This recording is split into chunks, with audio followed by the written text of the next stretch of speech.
What is up, everybody? Solomon here. So, haven't made a video in a few days. I hope you all had a fantastic weekend. As always, this is not financial advice. I'm not a financial advisor. If you see any scam ads on this video, please do not participate. So I'm only going to touch briefly on this because I'm sure the majority of you have already seen this, but I just did want to confirm that this quantum financial system digital currency reset document from the YouTuber that you all know and love is a true and real document. So that's fantastic. It just, it does go to say what we already know is happening. I did want to briefly just say, if you see any price predictions out there or opinions that XRP is designed to be worth X value, take that with a gigantic grain of salt. I don't care what any coin is designed to be value-wise. XRP right now is right around 32, 33 cents. So design and actual valuation are completely different things. So just always keep that in mind with investing in this space. Okay. Now this American Express getting more out and delving into fintech acquisitions. Now they just acquired SoftBank-backed Cabbage. I guess Cabbage had a rough 2020. We do know that American Express and Santander are both Ripple partners.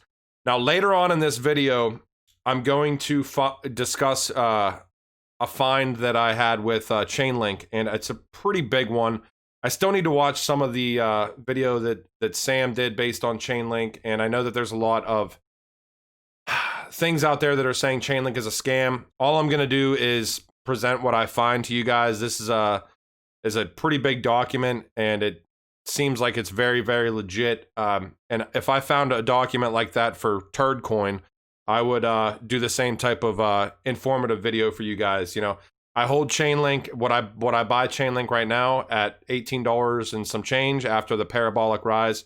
No, I've been holding since sub $2, but it's not an astronomical amount by any means what I have, but I wouldn't buy it right now regardless just because of the pump. Could be wrong, but you'll see that momentarily here. Okay, now Netsense to power cryptocurrency transactions for XTM card programs.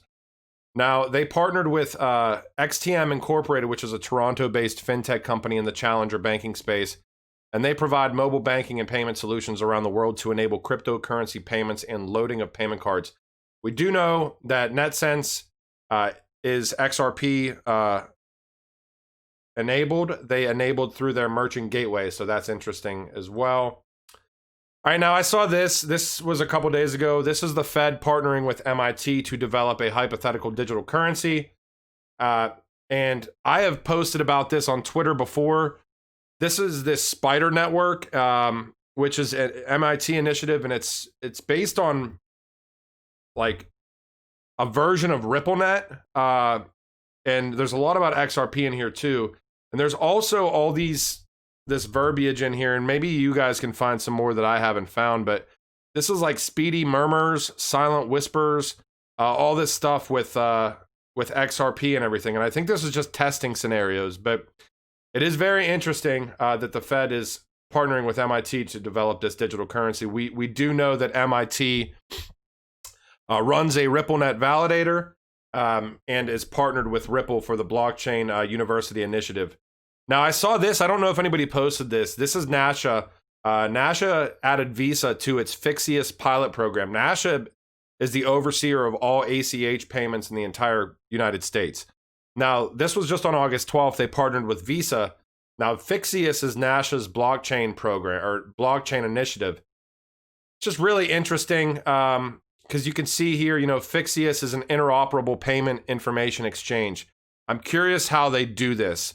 I do very much so speculate that Ripple has provided interledger protocol connectivity into Nacha to be able to do something like this, or maybe they're just using Ripplenet. They updated their symbol probably a year and a half ago as well, which is interesting. Again, take that with a grain of salt, but we can see here, even this is right on Ripple's website, that Ripple joined the Payment Innovation Alliance through Nacha.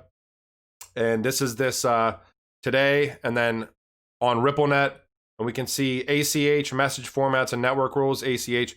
Now message routing runs through Ripple. Now we look back at their previous slide, and this is the interoperable payment information exchange, which would definitely have to deal with message routing, right? And it runs through Phixius now.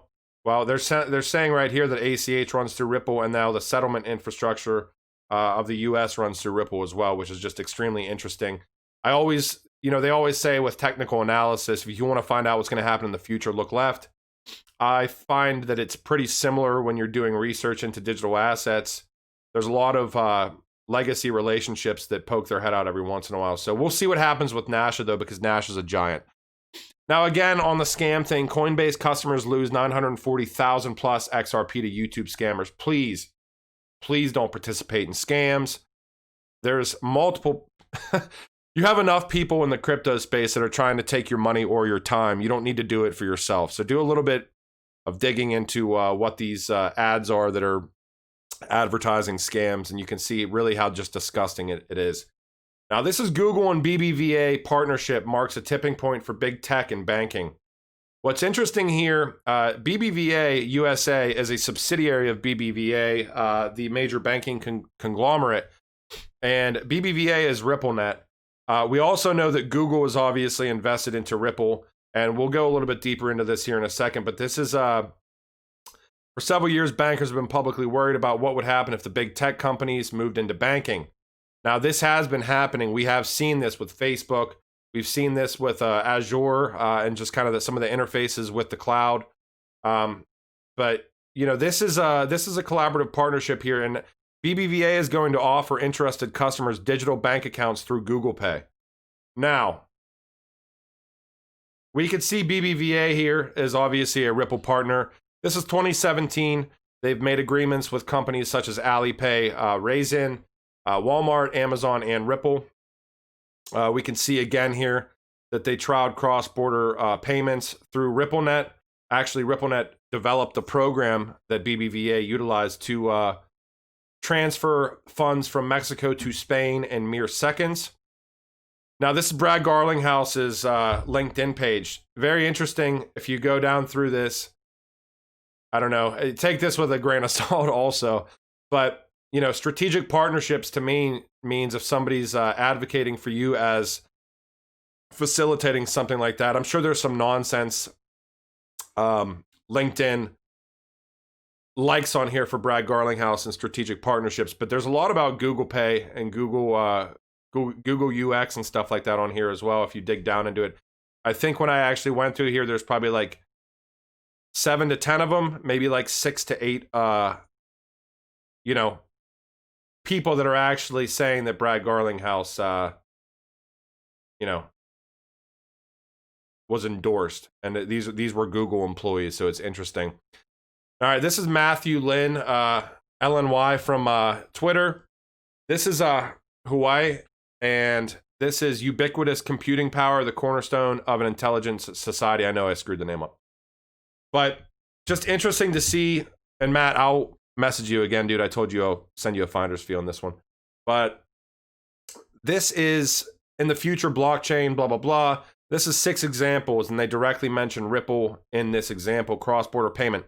And it says, set up cross-border blockchain ledgers to reduce payment procedures, shorten settlement cycles, and cut settlement costs. For example, Ripple, Circle, etc. Now, the UK today launched a Fintech program to boost UK and Africa trade. I do believe that they talk about... No, it's not. This isn't the new normal thing. But we can see these Fintech programs for settlement and everything else and trade opportunities going across the board right now. The program will establish a UK-Africa tech for growth ecosystem, funneling financial services to underprivileged areas. This covers areas across the UK and Africa, while promoting partnerships between African and British tech firms. Okay, interesting. All right, now this is Sumitomo Mitsui. Financial group takes 14% stake in SBI R3 Japan. Now, this isn't new news, but I do believe that it was finalized. We can see here, obviously, in SBI's investor presentation. This is from 2018, I believe, so I'm sorry, fiscal year 2019, the end. They signed an agreement here, a business alliance initiative. This is the mega bank group and the financial conglomerate. This is SBI and SMBC. Sumitomo Mitsui, okay? Now, Sumitomo Mitsui also had a capital investment into MoneyTap, which was built on Ripplenet, obviously. But Just interesting that you see down here. These are the same percentages of stake that you see in the official announcement today, but I do believe that it was finalized today, which is awesome. There was an article that came out today. I think it's an interview. Ripple to transform Philippine digital cross-border payment system. Now, this is through, I believe, Kelvin Lee had explained in an email conversation with the Philippine-based outlet, which was the Manila Standard. So it just talks about a little bit of what XRP can facilitate, trap liquidity, et cetera, et cetera. There were two Fed digital currency documents that came out while I was away. There was a speech by Governor Bernard, an update on digital currencies, and experimentation that is being undertaken. So I'm sure that's already been covered, though. I saw this today, Bank of England Governor Andrew Bailey on the future of cryptocurrencies and stablecoins. This will be on Thursday, September 3rd. So pay attention to this. Viewers can submit questions. This is through the Brookings Institute. So just very interesting, and I will be paying attention to that as well. Now, I did just want to briefly mention, I was looking into like Hashgraph and Hedera Hashgraph yesterday, and I came across the new normal, and we've all seen the verbiage, the new normal with what's been going on across the board over the past 6 months, right? We're all in it together, the new normal, et cetera, et cetera. I haven't seen that, or I didn't notice it, maybe is the best way to put it, from a financial aspect. This is from 2018, and if you really look into it, there's quite a bit about the new normal in 2018. This is the World Economic Forum, and this is just basically saying, in any case, cryptocurrencies have become part of the quote-unquote new normal as companies are starting to accept cryptocurrency. So just interesting rhetoric that I found. Now, this I found about Hedera Hashgraph, and we're going to get into the Chainlink information here in a second. This is just a software licensing agreement. What was interesting I found down here was this is Swirlds and Hash Labs. Swirlds is a parent company of Hedera, by the way. But this is Coro account holders, okay? And customer use case. Coro is basically like a gold payment service, and they were granted license as a money transmitter in Arizona just about a month ago. Now, this says digital gold backed by physical gold assets held in a fully licensed and insured physical vault. Any other type of digital asset the customer deems appropriate. The Coro network. Now, Coro account holders may be able to redeem all or a portion of their Coro account value for physical gold, fiat currency, H-bars, which is the cryptocurrency used on the Hedera Hashgraph public network, or any other physical or digital asset the customer deems appropriate. So I just thought that was cool for adoption for Hashgraph. Okay, now, again, I am not telling you guys to invest in Chainlink, okay? I could care less. I would advocate not buying into a pump that is unsustainable. I would advocate doing your own research. I need to watch Sam's video on Chainlink. I've seen multiple posts on Twitter about Chainlink being a scam. I hold a bit of Chainlink, but I wouldn't buy into a parabolic rise. I know that. Now, but just to tell you, I mean, this is a legitimate document, okay? This was released August 13th, 2020, okay? This is Adnan Al-Tunisi, and this dude is business development senior expert at STC. Certified blockchain expert, etc. This is in Saudi Arabia. STC in Saudi Arabia is a Saudi telecom company, okay? And their subscriber service of mobile is about 81% of the total Saudi telecom subscribers. So that contributes to 73% of the company's total revenue, which is about $13.9 billion in 2018. And this is their presentation. And this leads into the Saudi vision for 2030, which is a strategic framework to reduce Saudi Arabia's dependence on oil, diversify its economy, and develop public service sectors such as health, education, infrastructure, recreation, and tourism. We can see, I'm going to go over this document. You can see Chainlink's price right here. I don't know when I bought, probably back in February-ish. But, it's not an outstanding amount of Chainlink that I hold, but I wish I could say I'd buy right now at $18.90, but I just won't do that. Okay, now this is this document, okay? I'm going to end it with this, okay? This is the Saudi Telecom and Chainlink, right? This is the National Blockchain Framework and Strategic Plan for 2019 version 1.0. This was just uploaded a few days ago. And we can see here to demonstrate the basic building blocks of our national decentralized blockchain network that's aligned to the Kingdom of Saudi Arabia's 2030 vision. Again, I'm not advocating buying into this, but it is what it is. This is a real document. So if I found something like this, again, based on turd coin, I would definitely still present the same thing to you all. Now we can see this national blockchain network backbone framework. We can see Chainlink here.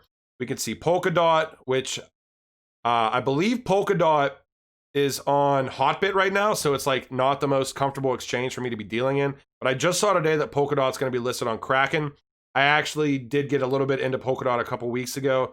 I found another document from them, but I can't transfer it off of Hotbit right now, just due to the fact that if you go on to CoinMarketCap, you can't even see like the circulating supply and stuff right now. But 10 million, I think, is the max supply. This is going to make me mad. Okay. Berry block. We can see Ethereum here. We can see Chainlink. Now we have Cosmos. I believe that's Atom, right? Open supply chain. And this is for National Blockchain Network Framework for side chains. You can see IOTA here for Blockchain of Things. We can see Swift tying into national security tokens and Cosmos. It looks like everything's in the cloud here. We always talk about the cloud, right? You can see Cosmos again, global healthcare marketplaces for Saudi Arabia. National Open Blockchain Network use cases. Regulatory and governance here. So I thought this document was extremely interesting just based on who this document is from. Development senior expert at Saudi Telecoms, which looks to be obviously a very big organization. And maybe this is just a proposal, but it does look like they have a good amount of the mobile telecom market in Saudi Arabia. This Saudi Telecoms company does. So anyways, not advising you to purchase Chainlink at all-time highs. I would never do that, but it's a document that I found, and it's a document that I'm going to present. I do expect, and I hope that we see some really interesting information come out over the next couple weeks here, end of August and into early September. Again, take everything you see in this space with a grain of salt. I will post maybe one or two of the links on here, and I always post all the links to Patreon. And I thank you guys for watching. I hope you guys like the content, and I will see you tomorrow if there is news to present. All right, later.